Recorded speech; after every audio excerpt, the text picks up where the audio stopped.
Hey TFH and my personal channel, welcome to Rolling with the Homies. In light of everything that's going on in our world, we decided that we were going to do something new. My husband Matt and I are leaders at the Father's House in Orange County, California, and we always had in our heart to make a house a home. And so if you are tuning in, we consider you a homie. Welcome to our family. And as people are tuning in, hey, we want to remind you, let us know, hey, Monica, Allegra, Caitlin, as you guys are tuning in from all over, this is what we're inviting you guys to do. Let us know where you're tuning in from. And if you have questions, we have someone online that's going to be gathering questions. Some of y'all submitted questions from either Instagram or Facebook, and even YouTube. And so we're excited to address some of these. And we are going to be making Rolling with the Homies a weekly thing on Tuesdays and Thursdays. We are very excited because next week we have Christine Kane that's going to do a Rolling with the Homies episode with us, and we are super excited about that. Hey Shaylee, glad that you're here. Laura Ray, glad that you guys are here. As most of us know, and as people begin to trickle in, as most of us know, our nation is wrecked right now with fear and anxiety. Fear and anxiety are these two twin words and emotions that can have people remain rattled. And what we want to do is we preached at church on Sunday. We want to be unshaken in the midst of craziness. So let's take a temperature on what's going on in our community.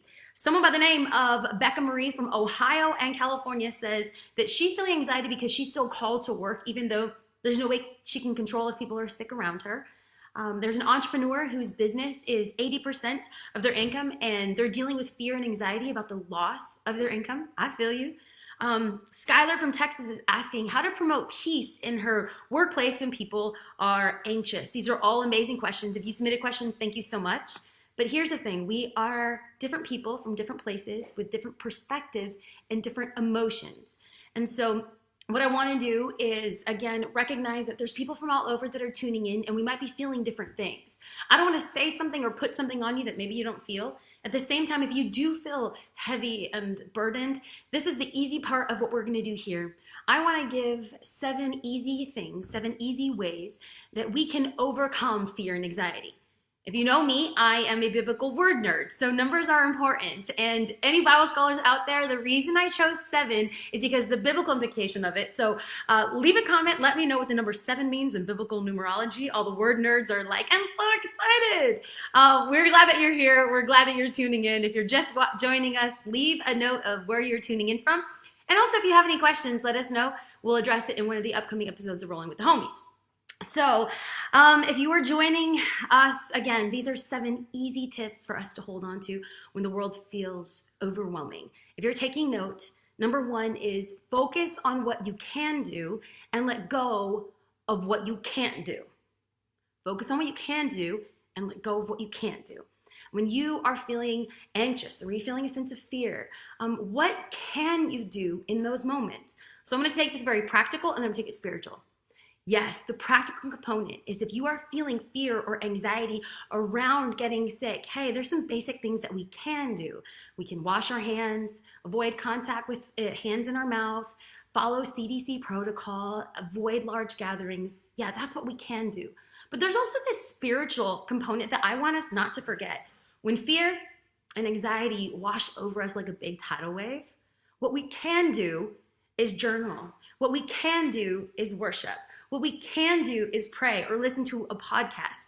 We can email TFHOC, and not only do we have a dedicated strategic team of people who are there to pray over you, but to remind you that you're not alone. You're actually going to get a response because there's people that want to let our community know you are not alone in this season. And this is the important part, the flip side. So if you can control it, let's control it. But if you can't, surrender it. If you can't control it, surrender it. Surrender to who? The easy phrase is surrender to God, but what does that mean? Like if you ever hear like super religious people say like, oh, surrender to God, what does that mean? It literally means giving it back to the one who can control it. I can journal, I can pray, I can meditate, I can put on worship music. There's a spiritual component of what we can and what we can't do, but we serve a God who can, a God who is able. So we surrender that to God, knowing that He is able to meet our needs. Number 2, how do we overcome fear and anxiety? Name the feeling. If you know me, you know that I am big on taking an emotional temperature, whether it's team or staff or people from church. I put my hand on my chest and I said, what am I feeling? So you might be able to do that right now, right where you are. What is the emotion that I'm feeling? If you name the emotion, you're able then to respond to it. Someone asked me yesterday, oh, do you have anxiety? Do you have fear? And without thinking about it, I was like, no, I don't have anxiety.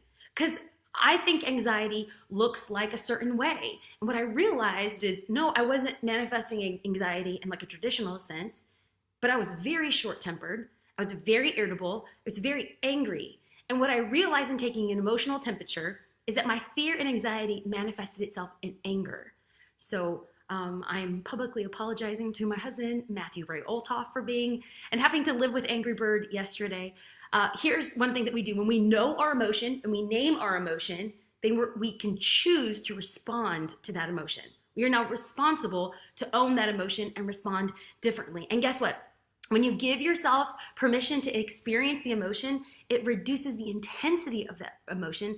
And psychological research proves that not only does it lessen the emotion, it lessens the intensity of anxiety as well. So again, if you are just tuning in, 7 ways to overcome anxiety and depression.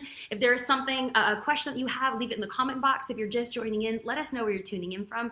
But number 3, I love this one, it's my favorite, it's breathe. Literally, you can drop fear and anxiety by breathing 10 long, deep breaths. So this is what we're gonna do. We are gonna practice that right now, okay? So this is what I want us to do. I want us to breathe in for 4 seconds and breathe out for 4 seconds. Breathe in, hold it, and slowly breathe out. Do you know what you did in just 1 deep breath? You lowered your fear and you lowered your anxiety. This is psychological research. And do you know that scholars suggest that the Hebrew name of God, Yahweh, was based on the fact that it was like you were breathing. Yahweh, Yahweh. Isn't that fascinating? So every time that you breathe, you're actually praying out a prayer.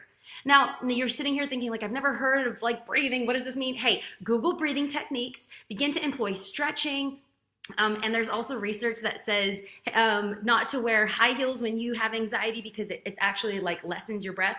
But like, listen, I don't care what the research says because I was born in high heels. I'm Latina. We're recording messages for church today, and you best believe I'm gonna wear some heels. So 1, 2, 3, and this is the 4th one. Will you limit your intake on news and media on COVID-19? This is very basic, but Isaiah says, you keep him in perfect peace whose mind is stayed on you. So I firmly believe, yes, research, be aware of what's going on, but then tune it out, let it go. Because if our mind is freaked out about data and reports and research, then guess what? Our mind isn't on Christ, our mind is on fear. If our mind is on fear, then that's when our anxiety comes back up. So number 5, 5th way to overcome fear and anxiety is, I know this sounds funny, but listen, set a time to worry. I know Matthew 6 says, don't worry about tomorrow because tomorrow has problems of its own. Yes, but I just need you to hear this for a second. From a psychological perspective, you can contain your anxiety by scheduling a time for it. So when fear or worry come into your mind, you can tell your brain, nope, not today, brain. Tomorrow at 3 p.m., I'm going to worry about this. Now, I want to be careful with our words of worry, but this is what I will say. Research shows that 70% of what you worry about today, you will not worry about tomorrow. So, hey, there's that. So what might be freaking you out today, you won't have to freak out about tomorrow. And for the 30 remaining percent, that is real. It's family illness, it's financial, it's finances, it's employment. Yes, those are things that you do have to deal with. But when we say and we strategize a specific time that we could deal with these problems, guess what? Our brain is geared in to strategize and to come in with problem-solving skills. So you give yourself an amount of time to stress out about it and figure out how you're going to deal with that. And as you schedule a time to worry, I'm going to challenge you to schedule a time to laugh. Do you know that research suggests that when people laugh, anxiety is lessened? So if you noticed, TFHOC and my memes and a lot of the people from church are posting comical memes. Why? Because Proverbs says that laughter is medicine for the soul, medicine for the heart. So what would it look like in the midst of craziness and chaos and all the other stuff? wait a minute, I'm gonna watch a comedy episode. I'm gonna download a funny meme. I'm gonna do these things. If you feel me, in fact, if you have a funny meme, leave it in the comment box, because you know those GIFs. Is it GIFs? GIFs? I don't know, either one, GIF. If you got a funny GIF, a funny GIF, go ahead and put it there so we can begin to schedule out our laughter. Number 6 is stay healthy. Don't hate me on this one. Like, we all know this, we need to be healthy, but are we practicing it? And I say this with conviction because on Monday, Matt and I went to the market, and when we came back, I was like looking at the groceries and I was like, I don't think we've eaten this many carbs since 2003, when my metabolism was high and I didn't have wrinkles, okay? But I realized that this is probably, everyone's kind of triggered with fear and anxiety, and there's coping mechanisms, and we want comfort food and we want to feel safe. Okay, you have a pass for like a day or two, but don't find yourself drowning in Jesus juice. Because what psychological research shows is that if we are healthy, our anxiety lessens. What you put in is what you get out. So in addition to eating less sugar and eating more veggies and drinking water, rest helps us remain healthy. So I know right now, if you're anything like the state of California, we're on full quarantine. So we're home all day. And you might think like, oh, watching 10 hours of Netflix's Love is Blind is resting for my body. It's actually not. Side note, I watched all the episodes of Love is Blind. I like binged it weeks ago. Get on my level, y'all. Finale, what? I saw it already. But here's the thing. If you like lay down and watch TV, you're actually not giving your body rest. So it's super important that you might feel like I'm just laying down and I'm lounging. It's important to sleep. Keep your mind mentally clear. Exercise, even if you're at home, download a workout. There's so many things that are being offered right now and free. YouTube has tons of workouts, but be mentally sharp and be mentally clear, and it lessens anxiety and fear. And lastly, 7, because 7, yes, is the number of completion and perfection. Well done, word nerds. I appreciate that. Is plug and unplug. Number 7 is plug and unplug. So plug is use technology to connect with others. One of the questions that came in is, I'm feeling super isolated because I recently broke up and now I'm quarantined and all alone. One thing that we want to communicate to our community in this season is that you are not alone. You might feel alone, but you are not alone. And if you don't have any friends or family, will you email us, tfhoc.org, and we have a prayer team that wants to pray with you in this season and respond back to you. We care about you. We care about your story. We care about what you're doing. In addition to that, and under the plug is, if you are feeling isolated and alone, maintain those technological relationships. FaceTime friends, call a neighbor, check in on them. What does it look like to group text message somebody? Use technology to remain connected. Remaining connected with friends and family, it actually lowers isolation and lowers anxiety. Be careful about who you're surrounding yourself in this season. If you're around someone who is very negative and very doomsday and it's causing you fear and anxiety, tapering back and pulling back might, for a season, might bring you a respite from some of the anxiety that you're experiencing. So that's plug into community, plug into technology, plug, and then I'm gonna say unplug. Intentionally unplug from those things that are taking so much of our time. Why is that? Do you know that anxiety lessens when you stimulate the creative parts of your mind? So when you cook, when you paint, when you listen to music, when you write poems, when you color, I'm talking like basic kids coloring book, guess what? Your anxiety lessens. I have cooked every day this week. Cooking is cathartic to me, and I hope that we recognize when we stimulate those creative aspects of our brain, our anxiety lessens. If you have any great tips that you'd like to share on how you've been able to lessen your anxiety and fear, we're a community that values conversation. So let us know what you're doing. If these tips and points were helpful for you, we want to know. Here's a recap of the 7. Focus on what you can do and forget what you can't do. Let it go. Number 2 is name the feeling. 3 is breathe, inhale, exhale. 4 is limit your intake of news. 5 is set a time to worry and set a time to laugh.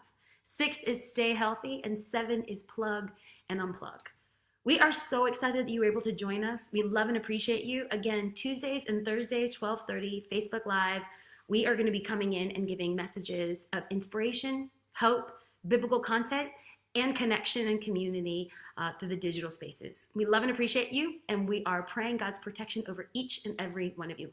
Mwah. Hopefully see you when this whole thing is over.